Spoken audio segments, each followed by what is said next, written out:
So let me get this straight. You bet on the fight in Rocky 3, and you bet against Rocky?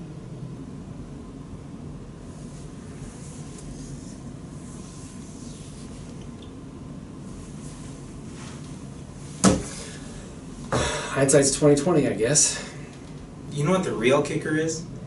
If you owe somebody $50,000 and they throw you out of a moving car, you still owe them the $50,000. In any event, did you hear about Larry? He just closed a $20 million deal. He's gonna get like $200,000 in commissions. I've got it. Let's fire Larry. If we fire him now, we keep the whole $20 million. Why would we fire him? And then, also, why wouldn't we pay him the commission? He closed the deal. I got the signed contract right here. Who cares? This is an at-will employment state. There's no contract. We decide if he's earned that compensation, so let's fire him now and bank the savings. No, that just doesn't feel good to me.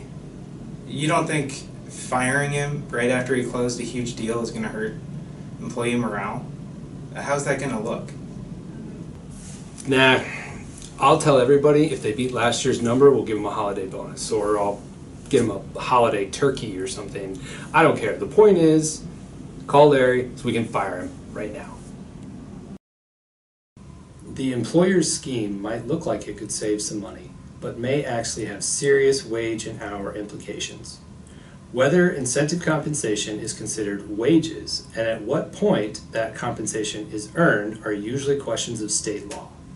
Importantly, if commissions and other incentive compensation are considered wages, then once such wages have been earned, employees are entitled to their payment even if that payment comes due after the employee's employment has been terminated.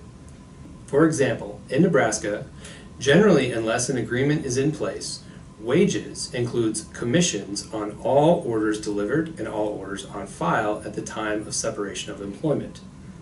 So, in Larry's situation, since there was no commission agreement in place and the signed sales contract had been received, Larry could argue that the order was on file at the time of separation and he was thus owed his full commission. If this employer went ahead with Larry's termination, Nebraska law would require that Larry's commission be paid on the next regular payday following the employer's receipt of payment for the goods. And if the employer refused to pay, the employer could be on the hook for the unpaid wages, court costs, attorney's fees of at least 25% of the unpaid wages, and double damages if the violation is willful. For someone trying to save some money, the costs of wage and hour lawsuits can escalate quickly. Our takeaways for this episode are: check your state's wage and hour laws. Make sure any agreements governing incentive compensation are in writing, have carefully defined terms, and also consider what will or won't be paid upon termination of employment. And contact legal counsel ahead of time to proactively address these issues. Thanks for watching another installment of Coley Jessen's HR Minute.